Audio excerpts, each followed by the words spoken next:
قال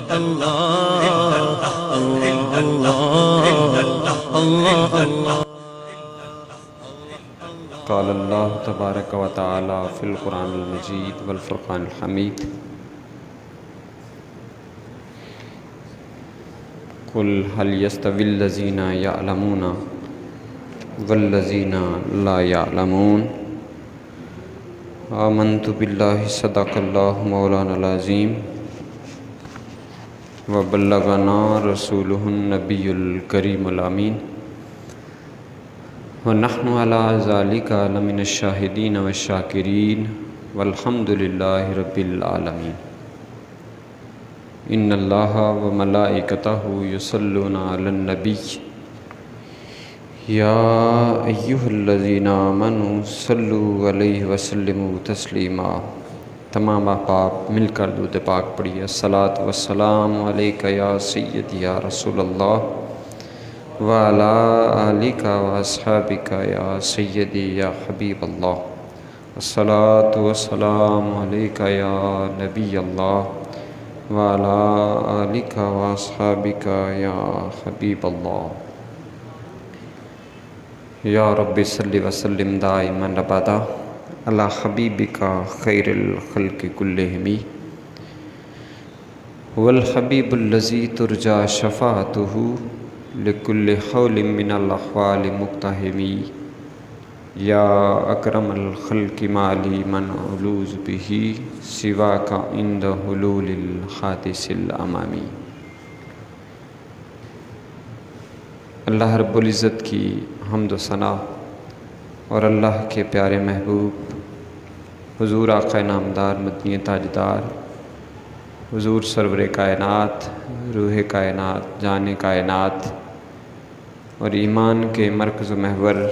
نبی آخر الزماں احمد مصطفیٰ محمد مصطفیٰ صلی اللہ علیہ وآلہ وسلم پر درود و سلام کا نذرانہ عرض کرنے کے بعد محترم سامعین و حاضرین، خالق و مالک نے ہمیں اشرف المخلوقات میں شمار فرمایا ہے اور انسان کو جو باقی مخلوقات پر ایک فضیلت اور سب سے بلند درجہ اور مقام جو عطا فرمایا ہے، اس کی وجوہات میں سے ایک وجہ اور اعزاز یہ ہے کہ اللہ رب العزت نے حضرت انسان کو علم اور شعور کی جو نعمت عطا فرمائی ہے وہ کسی اور کو اس طرح سے عطا نہیں فرمائی گئی، اور پھر انسانوں میں سے لوگوں میں سے کچھ کو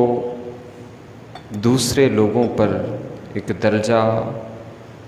اور فضیلت عطا فرمائی،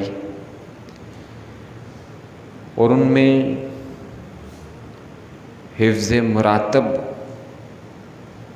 درجات کا لحاظ فرمایا۔ تو ان بے شمار وجوہات میں سے اسباب میں سے ایک وجہ اور ایک سبب یہ ہے کہ جن کو اللہ رب العزت نے علم کی دولت سے مالا مال فرمایا، ان کو باقی لوگوں کے اوپر درجہ عطا فرمایا گیا۔ اس بات کو قرآن نے اللہ پاک کے کلام میں اس طرح سے بیان کیا گیا ہے کہ یرفع اللہ الذین، کہ اللہ رب العزت نے درجات بلند فرمائے ہیں جو ایمان والے ہیں، والذین اوتوا العلم، کہ جنہیں علم عطا فرمایا گیا ہے۔ اور اسی سبب سے اللہ رب العزت نے فرمایا قل، اے پیارے حبیب آپ فرما دیجئے،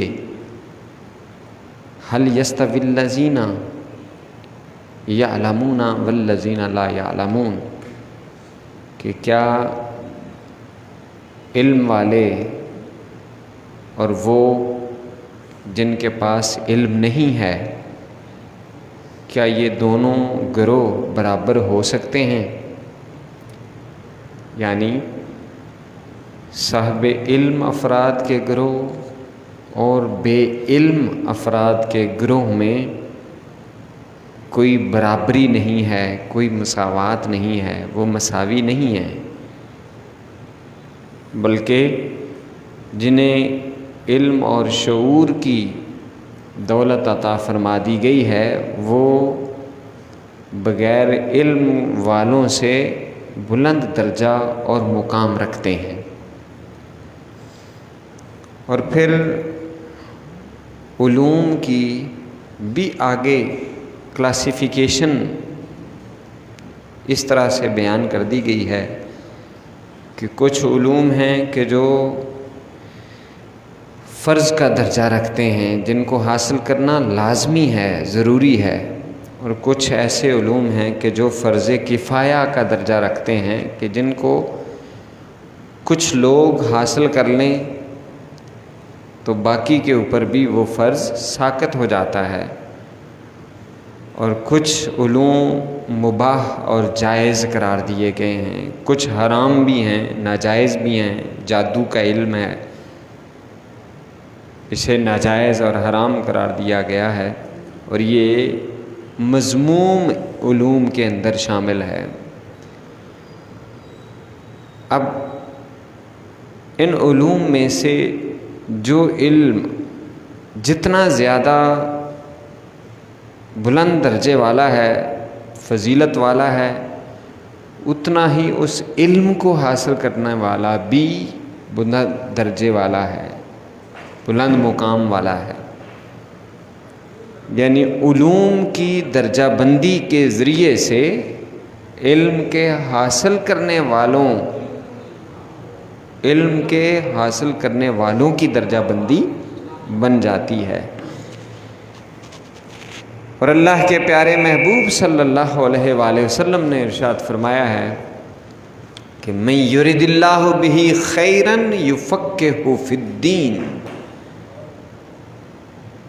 کہ اللہ رب العزت جس بندے کی بھلائی چاہتا ہے، خیر خواہی چاہتا ہے، اس کے اوپر خیر کے دروازے کھول دینا چاہتا ہے۔ اور کون؟ اللہ،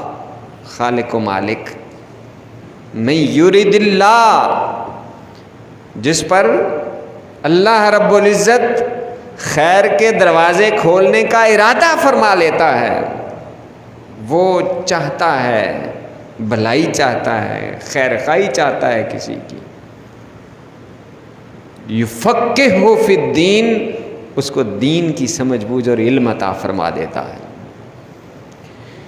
چونکہ حضور نے فرمایا العلم علمان، یہ مقولہ ہے کہ العلم علمان، علم الابدان و علم الادیان، کہ علم حقیقتاً دو ہی ہیں، ایک علم الابدان جو بدن کی جمع ہے، جسم کا علم جسے علم طب کہہ لیں آپ، اور علم الادیان نالج آف ریلیجنز، یہ دین کا علم ہے، ادیان کا علم ہے۔ تو جس کو دین کے اندر رسوخ حاصل ہو گیا، دین کی سمجھ عطا فرما دی گئی، اور اسے اللہ رب العزت نے بھلائی اور خیر خواہی کے دروازے کھول دیے۔ اور یاد رکھیں کہ دین اسلام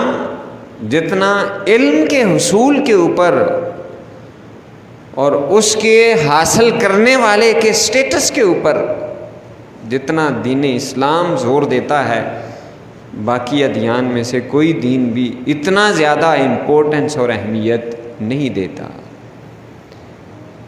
کہ اس سے بڑھ کر اور کیا بات علم کی فضیلت کے حوالے سے ہوگی کہ کلام الہی، اللہ پاک کا آخری کلام قرآن، جو آخری نبی حضرت محمد مصطفیٰ صلی اللہ علیہ وسلم پر نازل ہوا ہے، اس کا جو پہلا فرمان ہے، جو سب سے پہلے آیت آنے والی ہے، یعنی اس ذخیرہ علم کا کہ جو رہتی دنیا تک ایک معجزہ ہے، اس کا آغاز جب ہوتا ہے تو اللہ پاک فرماتا ہے اقرا،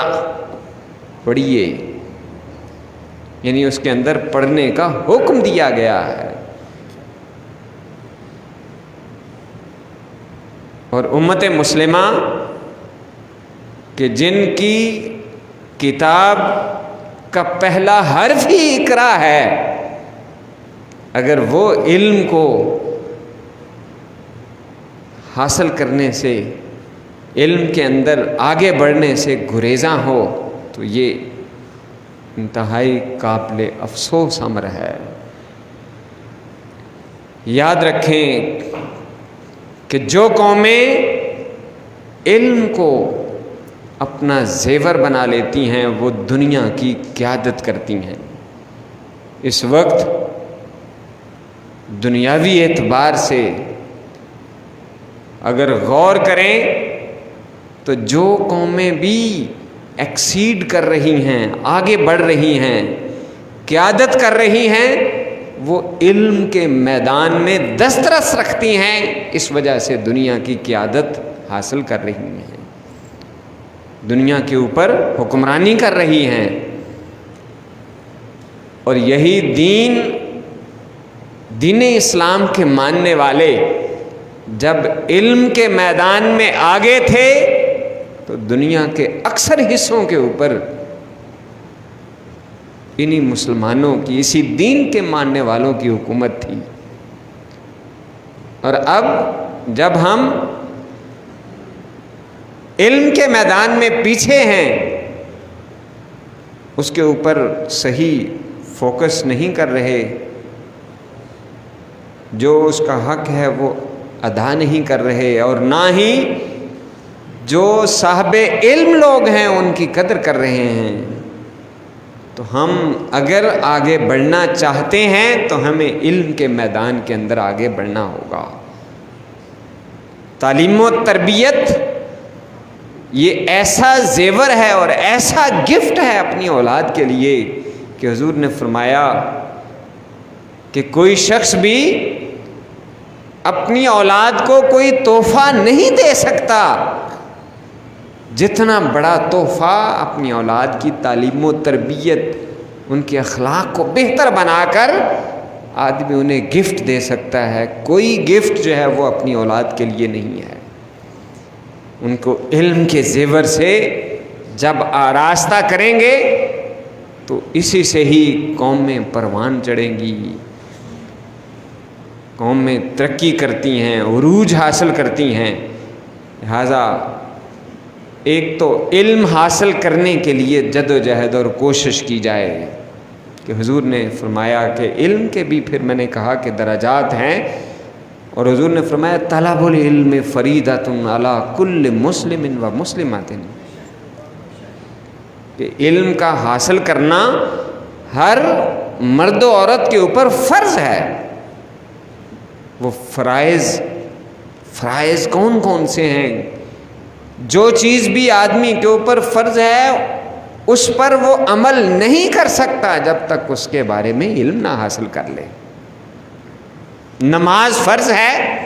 نماز کے بارے میں معلومات اور علم نہ حاصل کرے نماز صحیح ادا نہیں ہو سکے گی۔ روزہ فرض ہے، میں روزہ اس وقت تک نہیں رکھ سکتا جب تک اس کے صحیح طور پر احکامات نہ جان لوں۔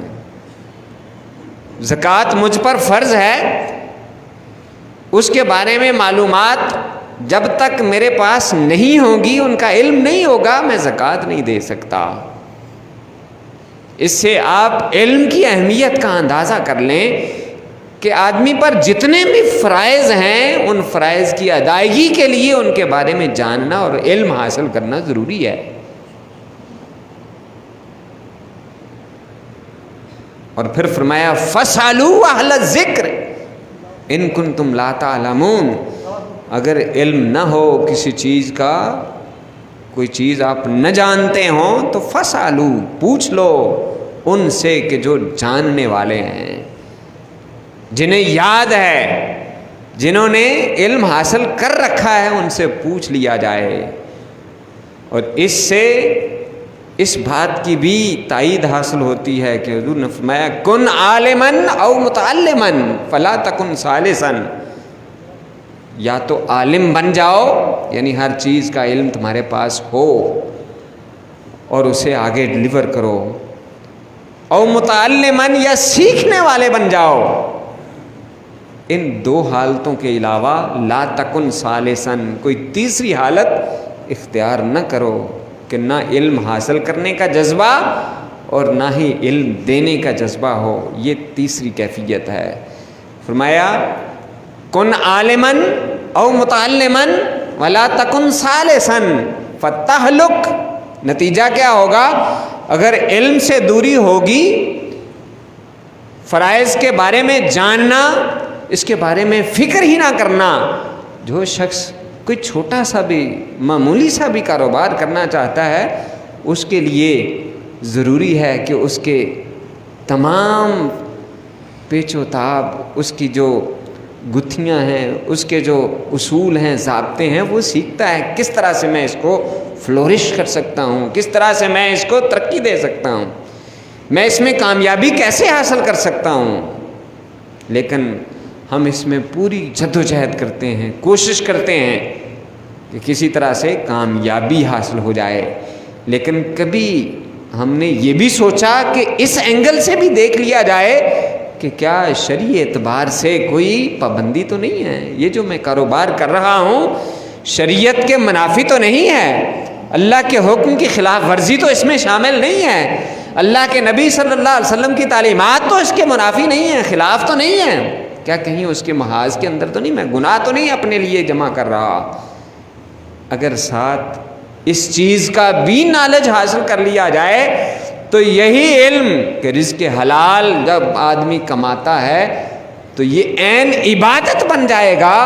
روزہ رکھ، اس کا رزق کمانا، اپنے فرائض کو پورا کرنا، یہ عبادت کے اندر شمار ہو جائے گا کہ جب وہ یہ علم بھی حاصل کر لے گا کہ کون کون سی اس کے اندر شکے جو ہیں وہ ناجائز ہیں، حرام ہیں، ان سے بچا جائے، کون سی شریعت کے منافی ہیں ان کو نکال دیا جائے، اس سے نہ صرف دنیاوی اعتبار سے ترقی ہوگی بلکہ اس کے اندر اللہ کی طرف سے برکت بھی شامل حال ہوگی اور دنیا بھی سنور جائے گی، آخرت کے اندر بھی اس کے لیے سرمایہ بن جائے گا۔ لہذا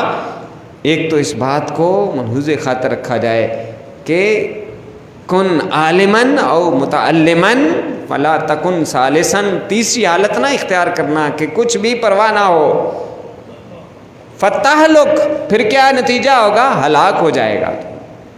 فتہلک، تو ہلاک ہو جائے گا، یہ فرمان نبوی صلی اللہ علیہ وسلم ہے۔ اب کیا وجہ ہے اتنی زیادہ کاروبار، اتنے زیادہ دولت کی ریل پیل فراوانی بھی ہے، وسائل بھی ہیں، سب کچھ ہے، لیکن کیوں اس قدر دوڑ لگی ہوئی ہے؟ صرف یہی نہیں، ہمارے ملک کے اندر ہی نہیں، باہر کی دنیا کے اندر بھی کثیر وسائل ہونے کے باوجود افراتفری ہے، کوئی وقت نہیں ہے، کسی کی خیر خبر لینے کا بھی وقت نہیں ہوتا، نفسا نفسی کا جیسے دور ہوتا ہے، دوڑ لگی ہوئی ہے، پھر بھی پورا نہیں پڑتا، پھر بھی مسائل بڑھتے ہی چلے جاتے ہیں۔ کیا وجہ ہے؟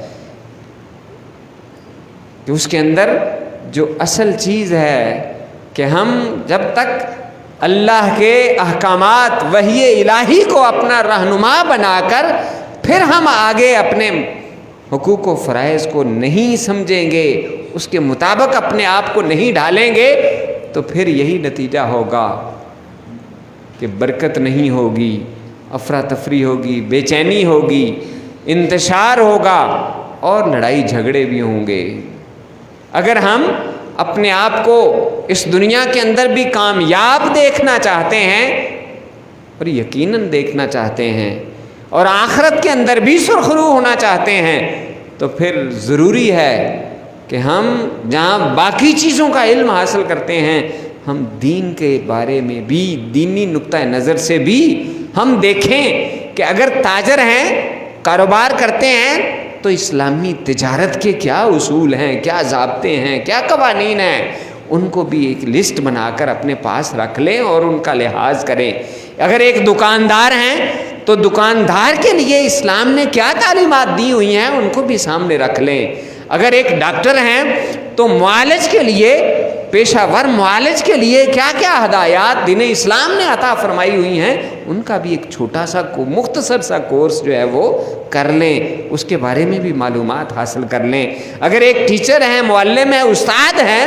تو اس کے کیا ضابطۂ اخلاق ہیں، اس کے بارے میں معلومات حاصل کر لیں۔ اگر ایک صحافی ہیں، اس کے بارے میں صحافت کے کیا اسلامی اصول ہیں،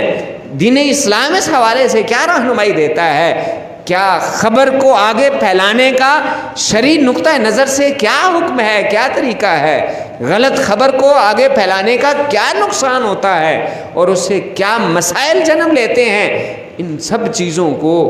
دین کے نقطہ نظر سے بھی سمجھنے کی ضرورت ہے۔ اگر ایک ملازم ہے کسی کے پاس، چاہے پرائیویٹ ملازم ہے یا سرکاری ملازم ہے، تو اپنے فرائض کو صحیح طور پر سمجھنے کے لیے دین اسلام کی تھوڑی سی ہم ایک چھوٹا سا کتاب کا پڑھ لیں، چند احکامات پڑھ لیں کہ ایک ملازم کو کس طرح سے اپنے فرائض ادا کرنے چاہیے، دین ہمیں کیا کہتا ہے، اسلام ہمیں کیا کہتا ہے، اللہ کے آخری نبی حضرت محمد مصطفیٰ صلی اللہ علیہ وسلم کی تعلیمات کیا ہیں، آپ کا اسوہ حسنہ کیا ہے، آپ کی سیرت کیا ہے۔ الغرض ایک باپ ہے، اس کے لیے بھی اصول ہیں، ایک بیٹا ہے اس کے لیے بھی اصول ہیں، ایک بیٹی کی حیثیت سے ہیں، ایک بہو کی حیثیت سے ایک خاتون ہے، اس کے بھی کچھ فرائض ہیں اور کچھ واجبات ہیں جو دین اسلام نے اس کے اوپر لاگو کیے ہوئے ہیں۔ اسلام اتنا جامع اور کامل دین ہے، اکمل دین ہے کہ چھوٹے سے چھوٹے مسئلے سے لے کر بڑے سے بڑے معاملے تک ہر قسم کی رہنمائی دین اسلام کے کسی نہ کسی گلدستے کے اندر کسی نہ کسی انداز کے ساتھ ہمیں میسر ہے، لیکن اگر ہم کوشش کریں گے تو اس تک پہنچ جائیں گے، اور جب پہنچ جائیں گے تو پھر اس دنیا کے اندر بھی کامیابی حاصل ہو جائے گی، آخرت کے اندر بھی کامیابی حاصل ہو جائے گی۔ ہر ضابطہ، ہر قانون اور ہر چیز موجود ہے، کسی چیز کی کمی نہیں۔ کمی اگر ہے تو ہماری طلب کے اندر کمی ہے، ہماری ڈیمانڈ کے اندر کمی ہے۔ میں نے جیسے پہلے کہا کہ دنیاوی معاملات کے اندر ہم دن رات ایک کر دیں گے، لیکن دین کے کسی مسئلے کو سمجھنے کے لیے ہمارے پاس وقت نہیں ہے، ہم اس کے لیے وقت نہیں نکال سکتے، اور اس کے لیے یہ جانچ پرکھ نہیں کر سکتے کہ کسی اہل ذکر سے، کسی عالم سے، کسی جاننے والے سے ہم جا کر اس کے بارے میں پوچھ لیں، مشاورت کر لیں۔ اگر قانونی اعتبار سے کوئی پیچیدگی ہوتی ہے تو ہم وکیل کی بھاری بھرکم فیس بھی بھرنے کے لیے تیار ہو جاتے ہیں، لیکن کہیں آپ کو بغیر فیس کے جو مشورہ ملتا ہے، جو فتویٰ ملتا ہے، اس کے بارے میں ہم تھوڑا سا وقت نکال کے بغیر فیس بھرے ہم کسی ادارے کے اندر جا کر اس کی معلومات لینے کے لیے اپنے آپ کو تیار نہیں کرتے۔ ہمیں صرف اس دنیا کو ہی یاد نہیں رکھنا، آخرت کو بھی یاد رکھنا ہے، ہمیں اللہ کو بھی یاد رکھنا ہے۔ صرف دنیاوی معاملات کے لیے ہی نہیں ہمیں بھیجا گیا، اللہ رب العزت نے ہمارے اوپر جو یہ ذمہ داریاں عائد کی ہوئی ہیں، ساتھ اللہ رب العزت نے کم و بیش 1,24,000 پیغمبر بھیجے تھے، اور حضور نبی پاک صلی اللہ علیہ وسلم نے فرمایا تھا کہ العلماء ورثۃ الانبیاء، میری امت کے جو عالم ہیں یہ انبیاء کے وارث ہیں، کہ جو کام نبی کیا کرتے تھے اب یہ کام علماء اکرام کا ہے۔ ہم تھوڑا سا وقت نکال کے ان کے ساتھ بیٹھ کر ان سے کچھ رہنمائی لے سکیں اور اپنی اس دنیا کو بھی بہتر بنائیں، آخرت کو بھی بہتر بنائیں۔ اللہ پاک سے دعا ہے کہ وہ خالق و مالک ہم سب کو صحیح معنوں میں اپنے فرائض، واجبات اور حقوق کو سمجھنے کی توفیق عطا فرمائے۔